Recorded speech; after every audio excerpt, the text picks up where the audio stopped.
simple thing. I wasn't seeing in our reports how to create a conversion rate into a chart that tracks conversion rate over time from site visit to an event. In our case, it's a trial start event. Are you looking for conversion rate over time, or what kind of chart are you looking to create there?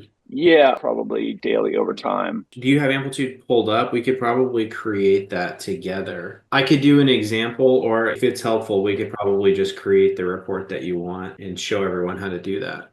Okay, here I am sharing my screen. I have this dashboard. Would love to add this as so you see we have traffic by channel, but also want to show conversions. User subscribed is this event. So I want to show the conversion rate over time from visitor to user subscribed. Okay. If you want to add it to this dashboard, let's just do add content in the top right and we'll do a new chart. What is the starting event that you want to, is it just like any website?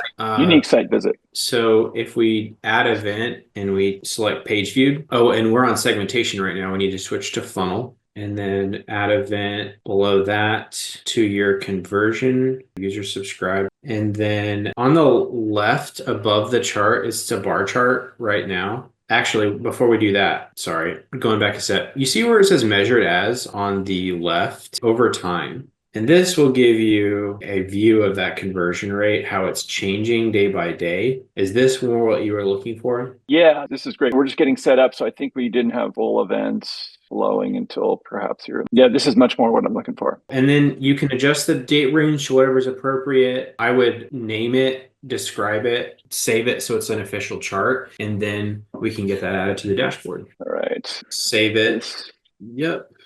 Cool. And we should be able to add to our dashboard. Yep. There we go. Okay, cool. That was a piece of cake.